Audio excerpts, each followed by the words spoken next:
If you ask any like mover, guru, shaker, like the opportunities that they were given were because of the relationships that they had with other people. Hey everyone, I'm Emily Reagan, and you've discovered Unicorns Unite. This is a podcast for freelancers, service providers, virtual assistants, and curious listeners who would like to experience the freedom and flexibility of working virtually. We're the magic makers, movers and shakers, and the real people doing the work behind the scenes of online businesses. Welcome to Unicorns Unite. Hey everyone, it's Emily Reagan. I'm so excited to have you here on the podcast today. I have brought a great interview guest for you to help you with networking. Networking can be so tough, especially when you're one of us who likes to be behind the scenes, doesn't want to be selling yourself, doesn't want to be cold calling or feeling like you're asking for services that people don't need. Allie Jones today has some great tangible tips on how to be a better networker, what to put in your LinkedIn profile, how to do a digital calling card, all of the good stuff. So let's dive into the interview that we did. So let's dive into the Facebook interview that we did earlier with Allie Jones.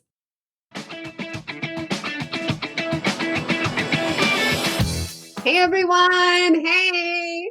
I'm here with Allie Jones, and I have been trying to set this interview up with you, Allie, for a while. And we're here. It feels like we had a good start. Yeah. So Allie is here to teach us about networking. She has some really great pro tips, and I would love for you just to introduce yourself to everyone and tell us about your kid and where you live and all the good stuff. So my name is Allie Jones. I am from Lafayette, Louisiana. I am currently living in Slidell, Louisiana, which is like 30 minutes outside of New Orleans, if you've never heard of it. I have a 3-year-old son who hopefully is not going to get kicked out of his daycare today like he did yesterday for biting people. Yeah. So tell me where because you've been all over the place with some of your jobs. Tell everyone a little bit about what you've done before this whole like online world. So when I came to New Orleans for the first place to go to film school, I got a communications and media degree, and I stayed here because the film industry ended up blowing up literally the moment I graduated college, which was amazing. And they had big budget action movies coming in left and right. And I was very fortunate that one of the gentlemen that I did a lot of like free work for on his student film got the director's assistant job on Dwayne Johnson's movie that he was filming here at the time, which ended up being a huge flop. It was Empire State. It's like some true story about a bank robbery. But anyway, it's like literally an all-star cast. It's like Liam Hemsworth, like the kids from Twilight. It's like a crazy all-star cast, and like the movie went nowhere.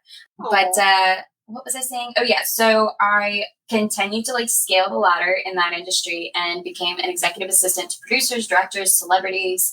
My favorite person I ever worked for was Kobe Smulders from How I Met Your Mother. I had a really great career. I loved my job. I was really good at my job, but the only downside is it's kind of like what everybody experienced in the corporate world, that sometimes like your job ends up not being like what you were told it was going to be, or like the lack of knowledge that you had of what it was. Right. Yeah. And I just didn't know that I was going to be working like 5-6 days a week, 14 to 17-hour days. And that's just like, and there was like nowhere else to go. Even if I wanted to like eventually become a producer myself, or a director or whatever, or be like a career assistant and like travel with it, which I had that opportunity handed to me plenty of times, but I love where I am. I don't want to leave and travel forever. So we ended up like wanting to have a baby and wanting to take a break from all of that. And I was always working on like action movie sets where there was like fertilizer bombs everywhere. So being pregnant on set for me was just not a smart idea anyway. That's so easy. Yeah, that's how I like transitioned into a different career. So what did you choose and where are you now? Of all things, I initially decided I was going to go into tech. So I had like this bright idea of creating this tech platform, and my husband, who's normally never like for anything, right? I'm always like trying to write a book or something. He's like, that sounds pretty horrible. But he was like, this is a great idea. I am 100% on board with this. And I was like, really? Then it'd be a really good idea if you were down for it, right? And so I knew nothing about the business world in general, like what is a business plan and all of that. So I spent the first year just hardcore networking and finding, I wanted to make friends with developers, people in the tech world. I wanted to like create a circle of people that I had no problem asking questions to. And I wanted to find mentors. So I literally just like went on Google and was like, big people in the tech industry in New Orleans. And I emailed them and I was like, hey, I have these fabulous executive assistant skills and I would love to like offer them to you in exchange for you mentoring me and teaching me I need to know in order to like to start a tech company and not fail on my face. And that was the best decision I'd ever made because immediately he like brought me to everything. I got into all these events. He let me sit in and take all the notes for the CEO roundtables for New Orleans and Baton Rouge. And that was so eye-opening for me to see that regardless of like however millions of dollars you net at the end of the year and whatever industry you're in, every single CEO has the exact same 3 problems. I was like, okay, so as long as like I don't have those problems, I'll be okay.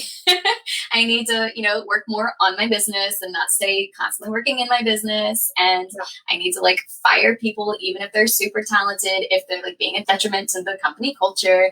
And I need to not let my family take advantage of me. And I need to take care of myself. And as long as I do that, I'll be great.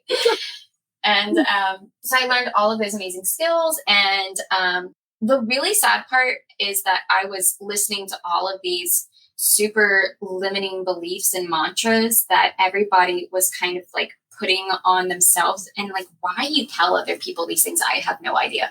But I would go to these tech events and people would be like, so what do you want to do? And blah, blah, blah, blah. And I was like, I'd love to have like 5 exits and 5 babies. And I would have an exit is like when you've like built a company and sold it and you're just making like royalties off of it. And I'd have literally women tell me like, you shouldn't tell people like at these events and stuff that you want to have kids or like more kids. Like that's just like, they're going to think that you're going to prioritize your children over your business.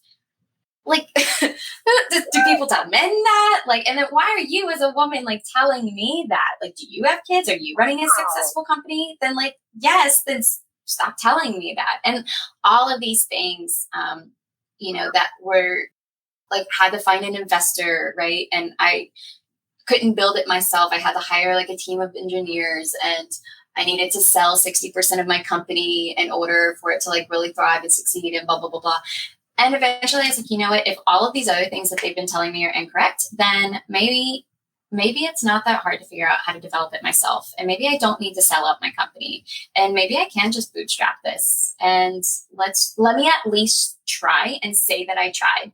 And if not, then I'll go down that path if I like fall on my face. Yeah. And 4 months later, I ended up developing the MVP of my tech platform. I launched it spring of last year at New Orleans Entrepreneur Week. I did like 100 demos. It was amazing, super successful. Everybody wanted to like buy it and purchase it and everything looked great. So then I needed to know, it was ugly. So I needed to know like copy, graphic design, like, oh my God, you don't even want to know what my website looked like. I had like 8 million different fonts, like everywhere.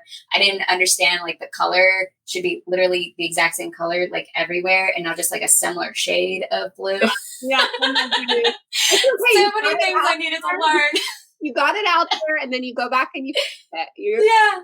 Oh my gosh, you're amazing. You did it. Thank you. Yeah. So that's, that holds so many people back, just the fear and like feeling like they have to follow what everybody else does. So right out, like that just says so much about you. So what are you doing now with that?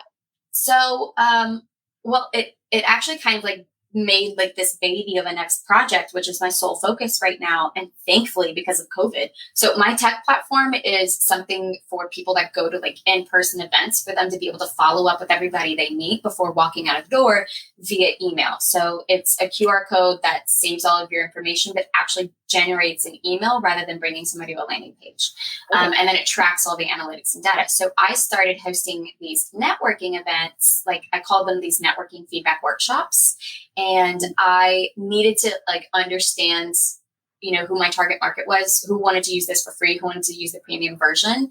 But through these workshops, I started like actually learning like the science behind people and people skills, who had them, who didn't, why, like why were some people so good at like their elevator pitch and why were some people not. And I started to play around with that, and I was making these people do all of these like horrible exercises that mortified them, but made them learn so much. Right. Oh, I love it. Can we back up for a second? Because I think a lot of our VAs might not know, and a lot of people in this audience maybe have not attended a networking event in a while, or maybe they did for a different industry. Can we just update them and tell them what it's like? Do people have business cards anymore?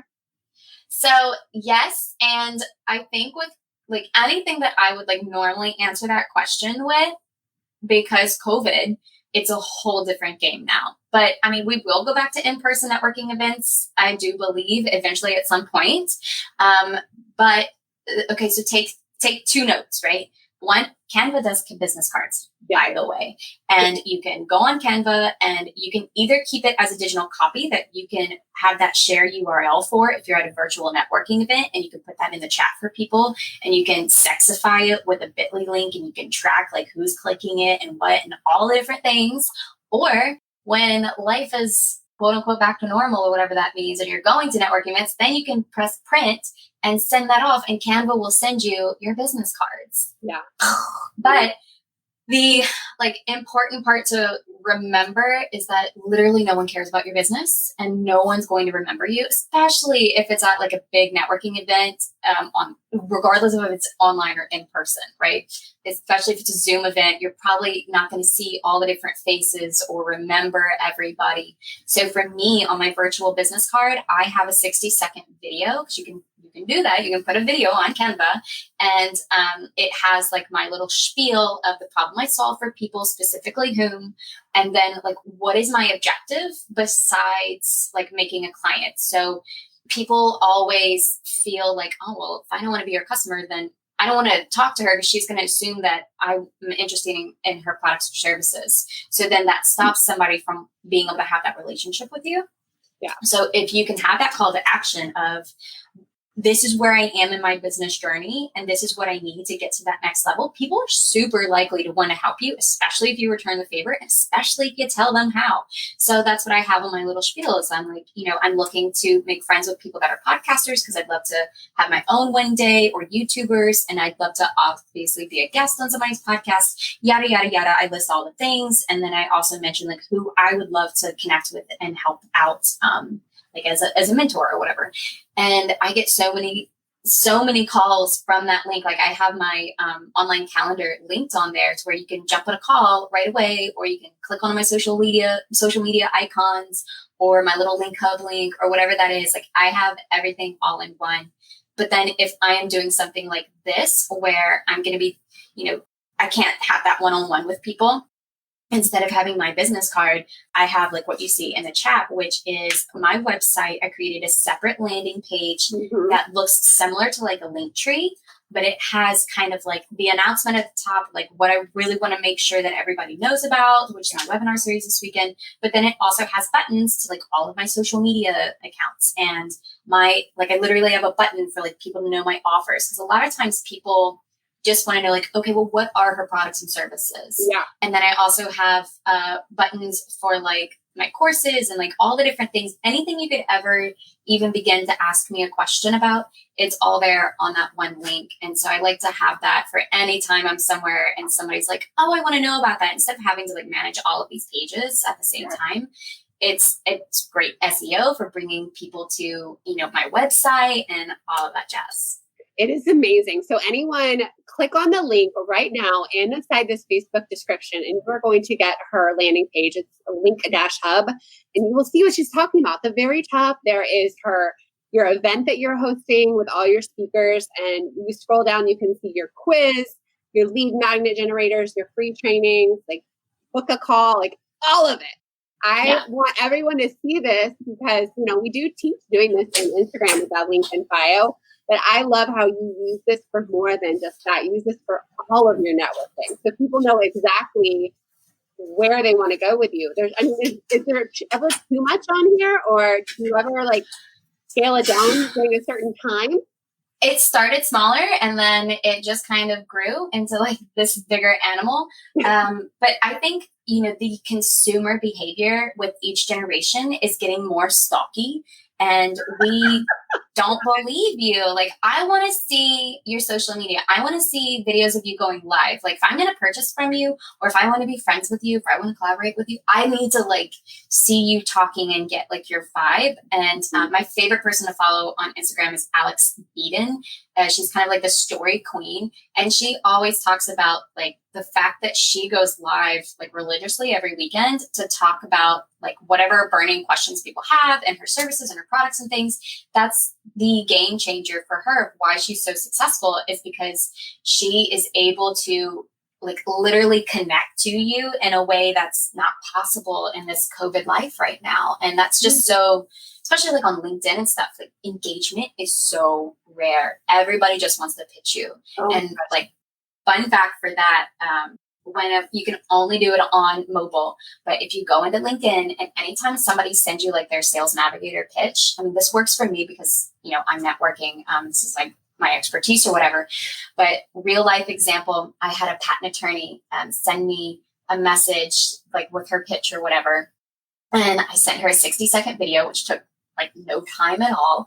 And I was like, hey, by the way, I listen to pitches for a living, and yours was really great. I loved your call to actions and your links and the various things that you had available. I love the fact that you included your social media, which nobody ever does, to another platform.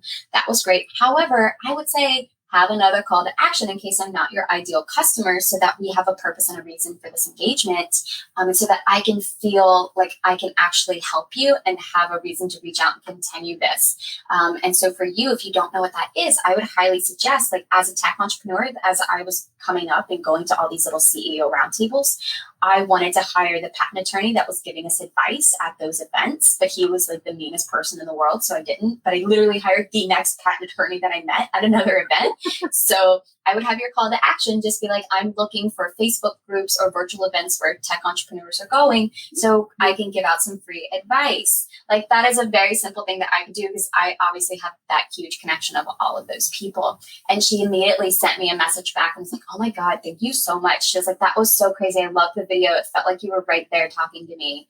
And I feel like I actually know you now. I love what you're doing. Do you have any other resources? And I was like, yes, I actually do. Here's my quiz. Got right into that funnel, I was like, it'll tell you what you're doing right, what you're doing wrong, and exactly what you need to do. It'll email you the answers so you can get started right away. And it has a free 20-minute training at the end. And let me know if you have any questions about anything. I saw her results. I was able to identify that she wasn't an ideal customer. So she was I didn't need to waste my time with that. I love self-identifying funnels. That is my favorite thing in the universe. But I still was able to harbor a relationship with her and create brand awareness. Yeah. And now she's going to be a strong advocate for me anytime she meets somebody that would be an ideal customer. So it wasn't a waste of my time or hers. That is genius, because when you think about it, I just get lots of cold pitches and, hey, come join my beach body, the fake messages and all the time. And LinkedIn is the worst. But if you're using it to your advantage, where the people who aren't the best fit become your advocate, like you said, they get in your network, they have a call to action. Not every person is going to be your ideal client. Not everybody needs the services you want to focus on. So you can help other people by A, joining them with someone else in our network, in our unicorn network, or B, asking for that connection and keep those people in your group. They don't have to be giving you money to network. I feel like that's where it's icky. You got to think bigger than that. Well, and two, if you ask any mover, guru, shaker, the opportunities that they were given were because of the relationships that they had with other people. And so that should be your sole focus when you're starting out your business. And that's why I have so much success with literally zero. Well, I have 1,000 followers. Okay. That's nothing, right? I'm excited if my post gets 80, 80 likes or something. I'm like, oh, people are liking it. I mean, for 1,000 following, that's like really good engagement. Yeah. You know what I mean? Like, I don't have like this, I'm not guru status by any means, but I was getting speaking gigs because I was making relationships with these people.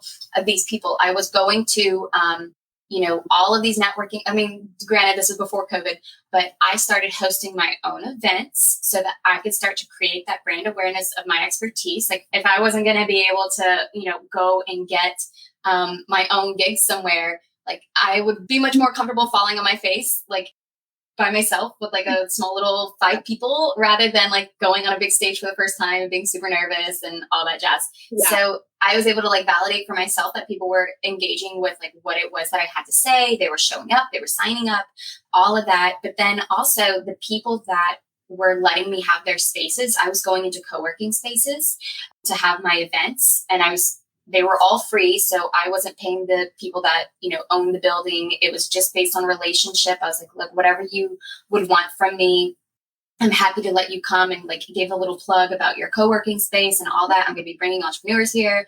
I wanted to like show them how much I wanted to make sure that they were taken care of, especially since neither one of us were like exchanging money. What was this relationship? Like, how is it going to behoove them?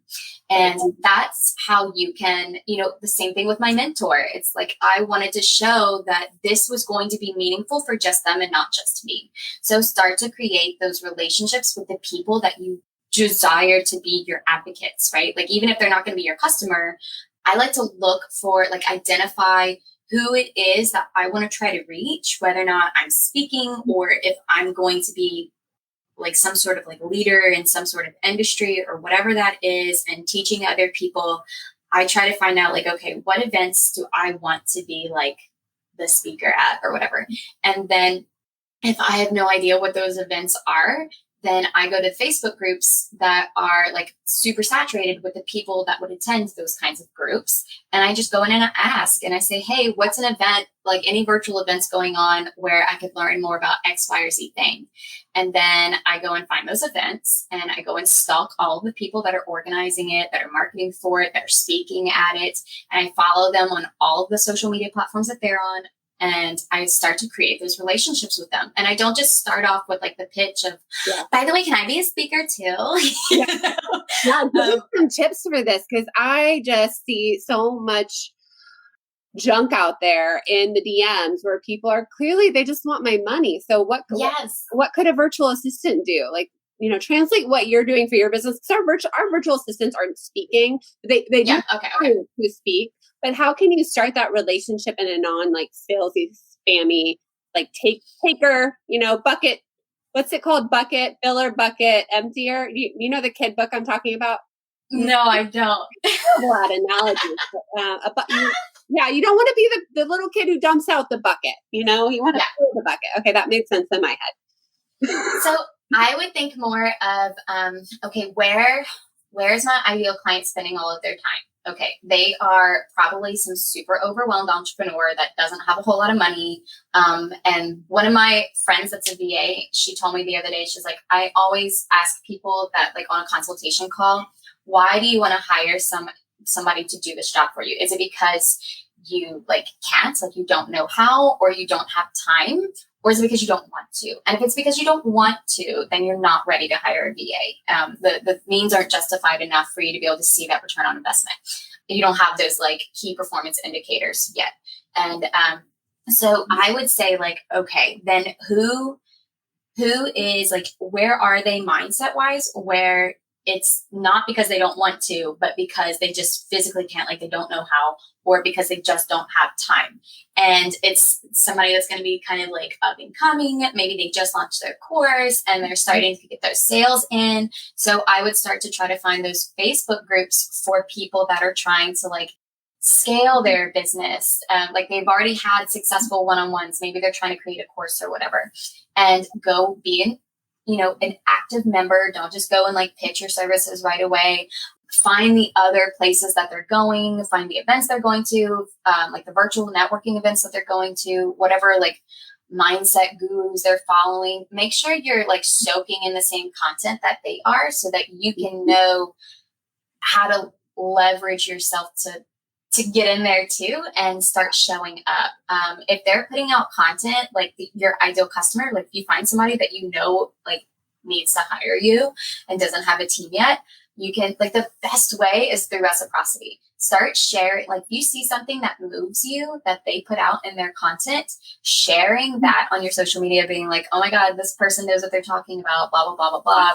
It'd be such a dream to work for somebody like this, or, you know, whatever it is. Like, you don't have to like pitch it or be like, I want to work for them, but just start to like show up in their feed, right? Start to show up in their spaces, and people love to know that they've been seen and they've been heard. So what's right? the difference between that and sucking up? Sucking up? Well, because it's literally what's moving you. It's not, you're not just making it up. It's an actual real connection that you're making. You see it, you know what I mean? Like when somebody's DMing you and they're like, by the way, here's my post I just did. I think you might find it super useful or something. Leave me alone. Like I had voice. Yes, I had somebody send me something yesterday that was, if I get 2,000 followers, I'm going to dance live. I don't want to watch you dance. I don't want you in my DMs. Like, I have like so many things that I'm trying to catch up on. Like, this should go away. But I don't want to say that, right? So like, just you want to create engagement. And there's a really good book called How to Win Friends and Influence People. And it kind of touches on like what you're talking about of like, are you using this emotional intelligence to manipulate people for your own good or not? And the way that you can stay centered and let them feel like less icky about yourself is if you remind yourself, like wake up every day and remind yourself of like, okay, what do I need to get done today in order to achieve the like thing that I want to get to this year? Like, what do I need to do this month? What do I need to do today, this week? And what's going to get in my way? Like, just get all your priorities set and think like, okay, how am I going to feel if I get this done? Okay, how am I going to feel if I don't get this done? And then when you start bringing that into your content or your engagement with other people, whether or not it's DMs or on stage or on a call or, you know, at a networking event, why do I want to connect with this person? Why do I want to put this Father's Day post? Like, what impact am I hoping to make on people? Yeah. And then you'll start to feel like there's purpose and intention behind what you're doing, and you'll feel connected and resonated with it. And it's going to be more about creating that impact rather than creating sales in your bank account. But the fun fact is that sales in the bank account is always going to be the end result if that first motivation is the prime thing driving you. Yeah. Oh, that's excellent advice. So what can you say to somebody like our virtual assistants who are more introverted, don't really like to put themselves out there? Like, do you have any good tips for them to network? Hey, I've put together a checklist when you are writing your next contract. Just go to emilyreaganpr.com/contract. And you'll get a checklist for making sure that you're protected in your next new client onboarding. All right, back to the show. So the really cool thing about introverts is that you guys are really good with skill sets, right? You're really good at listening, and you're really good at analyzing, and you're really good at reading people. So use that. I always teach introverts to like go second, right? To listen first, and you think of those things as being your superpower rather than your handicap. And when you are networking with somebody, let them like find out what their like what are they trying to achieve, right? And can you help them? And then that's when the pitch can come in, right? Or the like the reason to continue the relationship. So like when I get to the point of wanting to hire somebody and I start to like put it out there, I'm obviously, what are the tasks I'm going to have to do, right? I'm going to have to create some kind of form, and I'm going to have to like go through people's resumes and look at all their things and see all this work that they did for other people. Where if a virtual assistant were to take it upon herself to kind of stalk me out and see kind of like what my original vibe is and what the ask is essentially for like, well, what am I trying to solve by hiring somebody to help me, and take the initiative to create some instead of giving me like some portfolio of all this work you did for other people, I'd love to see like a tester version of what you think I'm like, what is the direction that I need to go in, right? So if I'm hiring somebody to do some Pinterest stuff for me, take a template of something that you've already done, put some stuff in there with me, and put your own little zhuzh of style on it. You know, don't spend a whole lot of time on it. It's not doing something for free. And just say like, by the way, I saw that you were looking to start your Pinterest account or whatever, and you're looking to hire somebody for that.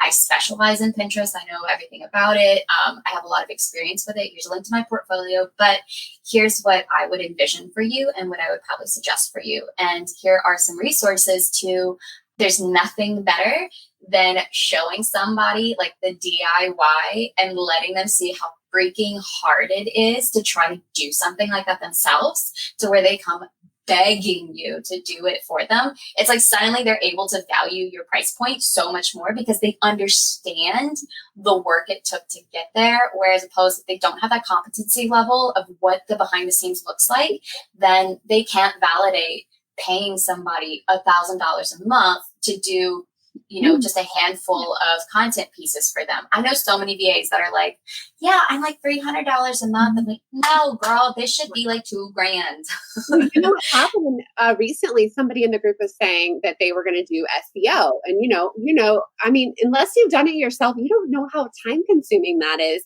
You're combining different skill sets all in one. And the business owner is like, no, I can get somebody cheaper for that, or I don't think it's worth $20 an hour. And like, bye. Okay. Yeah. Like, good luck. Because I guarantee you that person, like you said, is not doing it themselves. Yeah. As somebody that knows like the ever revolvingness of SEO and like how you have to have a continual education on it. Like if you're not constantly listening to SEO podcasts and seeing the different things that are changing, especially with Google, like I want to pay somebody $75 an hour for that. Like that's the person's like, I want to pay somebody that is not afraid to charge that because they have the experience and the knowledge for that. If you're offering a cheaper price, I mean, because that's the catch, right? If it's a cheaper price, then it's probably because you are more novice, and that's okay. If that's the situation, then pitch the fact that you are moldable. Like you are going to do, you know, whatever task it is. And even though you may not know all of the things now, like that is going to be your sole focus, and showcasing, by the way, I'm taking this certification course, or by the way, I'm doing this great workshop this weekend, or by the way, I'm constantly listening to this amazing person. This is where I'm getting my current resources from. And albeit I don't know everything yet, I do know so much now. And here's me like showcasing where I'm getting that knowledge from, in case you would like to learn some knowledge as well to help validate the fact that, you know, my price point. Yeah. Oh my gosh, it's so true. And the business owners, they just don't get it. So, you know, sometimes they're going over to the Philippines to hire like, overseas VAs who can do things cheaper, but they're not doing what you said. That's how you distinguish yourself. You are putting that investment in yourself and constantly trying to stay updated and with it. But yeah, I think $20 an hour is cheap. Myself, I mean, when I think about like the power that good SEO strategy can do, but obviously that's not her client, but I thought that was, it fit really well. Okay. I know I don't have you forever here, but I would love like a little tip for elevator pitches, like what can you tell somebody who's behind the scenes how to do better at that? Cause I sucked at it at the beginning. I stumble over my words, and obviously practice is good. Getting out and actually talking to people and getting better at it and seeing when it fits with somebody, when somebody gets it, because what we do is a little bit confusing sometimes because we're not just the regular VA. So that's where it gets a little dicey. Yeah. And then the number one thing I get from like web designers or like VAs or like anybody in the digital, like behind the scenes world, they're always like, I'm really good, but I don't know how to like explain the things that I'm good at without sounding egotistical or just like weird. And how do I show somebody like the things that I'm good at, but they have no like content basis for? So my advice is two parts. Okay. One is the content that you're putting out there needs to like build. There's this really great book called Sell Like Crazy by Sabri Subri, and I'll put that in the chat. Okay. But he talks about the fact that your customer has to have so he does SEO for people. And the example he has is for this person that builds houses for a living that he did SEO for. Before I'm ready to hire somebody to build my house, I need to know a lot of information. I need to feel extremely competent in that information. I need to know about price per square foot, zoning, housing, all the different flood zones, and if this company is the one that's educating me on this and their content is something I'm constantly consuming to bring me to that competency level, then not only does that make me really love them and also know that they know everything already that I need to know, but I love the fact that they're sharing it with me. I'm keeping them top of mind, and I feel really I know them, I like them, I trust them, right? And so I'm a lot more likely to hire them. So the fact that we like to stalk people so much, you need to be showcasing your skills and the education and the marketing know-how that you have by starting to get that bite-sized education of what does it mean to hire a website developer? What goes into hiring somebody to do all that? What are all the things? And bring me to that competency level so I can truly see the value in you. But so for the elevator, because after I hear your elevator pitch, what am I going to do? I'm going to stalk you and see, even if you don't, if you manage people's social media for a living, but you don't have a social media following, I'm probably going to judge you for it. So the best way that you can go against that is to just make sure your content is at least very showcasing of that knowledge that you harness, and say, look, I spend all my time and energy making your social media look good, not mine. Mine is just here for you to validate and be my portfolio of the fact that I know what I'm doing, but all my time is invested in you, and just have that be your go-to little thing, right? When you are pitching people or just giving your elevator pitch, you really need to have, people want to do all the things, right? But I'm a lot more likely to hire somebody for a specific job. So I would say you always need to start by explaining the problem you're solving for somebody, specifically whom, and then what do you, where are you now and what do you need to get to that next level? Because like I said before, they might not be that ideal customer for you. They're going to be one of four things. They're going to be an ideal hire for you. They're going to be an ideal collaboration. They're going to be an ideal testimonial, or an ideal client. An ideal testimonial is somebody that's not an ideal client, but they definitely need some of what it is that you have to offer. So they could do some sort of smaller version. Maybe it's a consult or a free thing. And then you get that testimonial that you get to showcase on your website for 30 minutes of your time, right? So have that in your mind and go and practice that little thing. Have all of those things written down, because there's a huge psychology behind writing things down. You're able to remember it a lot better. And the prefrontal cortex is where your logic and your memory and everything is. But when you get nervous, you hit fight or flight. And they actually train people in the military when shit's going down. Sorry to curse on your channel. People start shooting at you. They train them over and over and over again to get down on one knee, cover, protect, look and see where the fire is coming from, because otherwise you're going to just start freaking out, shooting everywhere, and everybody's going to die. Right? So the steps, stop, drop, and roll. Yes. You do it in self-defense classes, and that's what you need to do with your pitch. You need to just practice it so many times, but also from theater class, I know that your mouth has literal muscle memory. So the more you say the words, your mouth is going to feel more comfortable saying it, and you can almost just shut off your brain and say it without even thinking about it. And that's going to come in so easy too when you're in the Facebook groups and people are asking for advice about blah, blah, blah. And then they're like, oh, by the way, what do you do for a living? That's so cool. How do you know so much about this?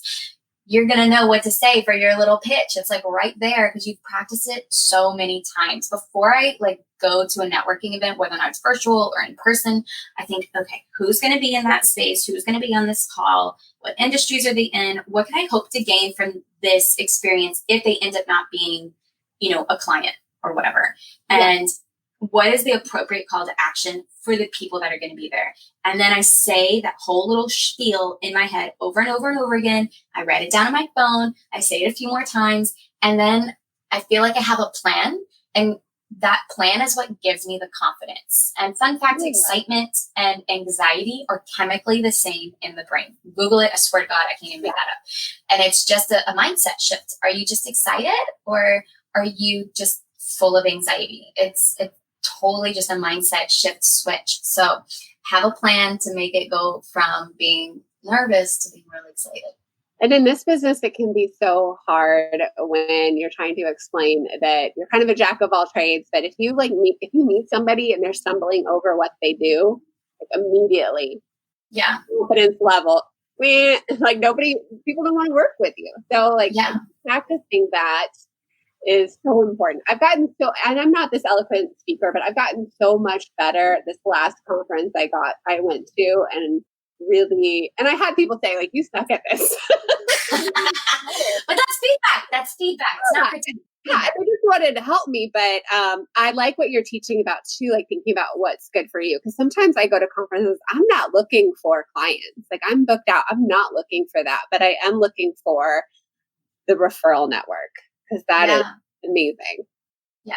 Never just like straight out ask for a referral to like a stranger. Like you don't ask for the referral until the end, because asking, that's kind of just me being like, hey, can you give my business card to somebody else? I don't know you. Like, why? You might be like a serial killer. No, make some sort of connection first, right? Yeah. Listen first. Use that super strength of like listening and analyzing. And then you can know, like, if they have that circle of friends within them, it would be relevant for them to be a referral for you.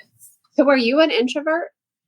I am an extrovert, but I'm more of an ambivert these days, because I had to kind of like train myself to be more introverted. That's the thing about extroverts. We're very comfortable being around people and just talking and just going with our gut instinct on things. I had to learn to have that plan of action, because as a mom of a toddler, like, I don't have time to just go and schmooze and shoot the shit at a networking event anymore. I need to like get in and get out, and I need to make sure that it wasn't total waste of my time, because that time with my family is a lot more valuable these days. So ambivert is what I'm going to go with nowadays. I kind of go with that with me too. So I grew up as a military kid, so I was always forced to be the new kid. And I think that made me a better person and kind of fake the extrovert level. But I am really good at just sitting back and asking questions and letting people talk and listening. And that actually pays off well with me. I just didn't see like the purpose of it, but I listen, and then I say, oh, well, I can help you do this or that. And it's such a genuine process that I didn't even really see it happening. Yeah. And it is part of, marketing, like hearing their pain points and repeating it to them and all of that. But I wasn't even thinking about it like that. I just thought like, oh, I genuinely know, like, I can't help you, so-and-so could, or blah, blah, blah. Right. I just want to go in there and fix it. But it starts with listening a lot. Yeah. And as the extrovert, I just want to I want to pull it out of them faster. So I want to talk over them, and I want to just, oh, you mean blah, blah, blah. Let me cut you off, because I know what it is that you're trying to say. Whereas I've learned more as a coach that the more I let them self-discover, and the more I just probe them with questions instead of trying to like push them to the finish line as the extrovert, if I just hold on to the rope and let them find their way blindly, they're going to learn so much better. Oh my gosh, that's so good. So how could anybody work with you in this group? Like, tell us what's going on. I have a few different things. I'm thinking about offering a couple of different things, so stay tuned. But obviously I have my course, the Emotional Intelligence Networking Academy. If you would like a discount on the course, you can join our webinar series this weekend, where we're learning all kinds of amazing stuff about how to nurture leads with emotional intelligence, CEO habits of like productivity and time management and self-care. But I also do consults where I do like a social media audit, and I just kind of like, I do a deep research of, I give you slides like what's working, what's not, and like what are the clear action steps you need to start doing to translate better what it is that you're trying to get done and who you're trying to serve and all that jazz. And then I do very temporarily, because I have a little one and I don't want to do this full time, I'm going to be offering one-on-one services in conjunction with my course, where you get an hour of my time as you go through each week for all 6 modules. You get 8 weeks of me total before you start, and then after you start. I also do just like free networking advice sessions where I don't do any research on you before. I pull up a couple of your pages and I just give you some good advice and get some testimonial out of you, so it wasn't, so I get something too. And I think that a lot of us could benefit from that. Like once we get a client or two and start to up our game on social media and LinkedIn and all of that, that's a cool service. Yeah. It's really helpful to the more you talk to more people about what it is that you're doing, like you have all your assumptions about your ideal customer or whatever, because you've done your surveys and you've done your competition research. But the more that you work with people, like when you're 6 months down the road and you've worked with like hundreds of people, you're going to know exactly what it is. But until you start putting yourself out there and start doing that and having those conversations, you're going to learn a lot more slowly. Yeah. It can be it's so nice to have somebody come in as a third, like a fresh eyes and give you feedback. Yes.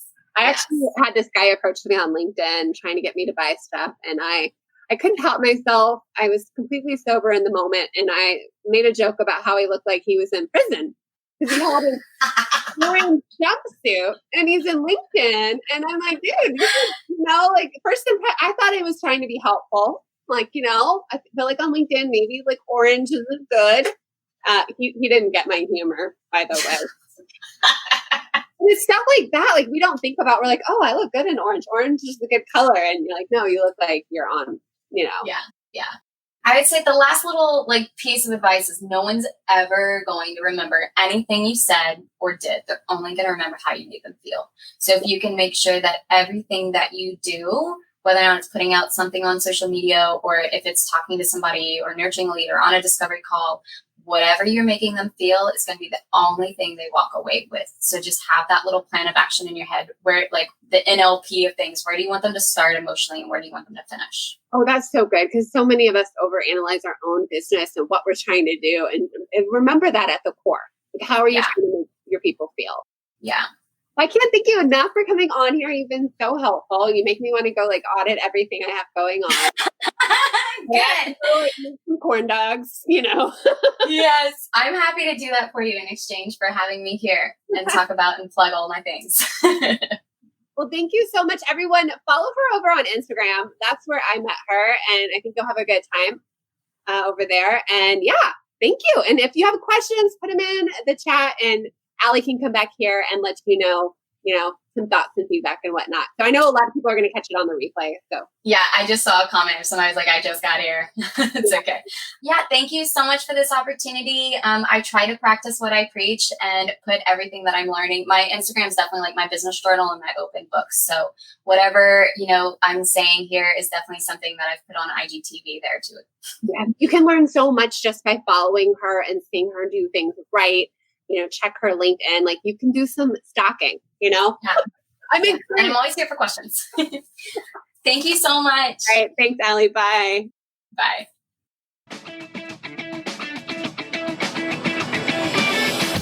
All right. So there you have it. Definitely check out the show notes to connect with Allie over on Instagram, on LinkedIn. See what she's doing, learn from her. She's always having all kinds of guests on her platforms, always educating, offers a ton of value. And now that you're done listening to the episode, go to the link in the show notes, emilyreaganpr.com/contract, and you can download a checklist to make sure your next contract has everything you need to protect yourself and get paid. So next week on the show, it will be our last episode for 2020, and then we'll have a little Christmas break. I want to talk about my aha moments and share some of my lessons learned for 2020. So I'll see you then. If you're ready to learn the digital marketing and social media skills that will get you hired online, head over to vacrashcourse.com, where you can learn about my 5-week program, the Digital Media VA Crash Course. Small business owners and solopreneurs want to hire someone who gets it and who can help them implement just about everything. They're looking for a magical assistant who does it all. With my comprehensive training, you can get your foot in the door and become a unicorn. Check out vacrashcourse.com.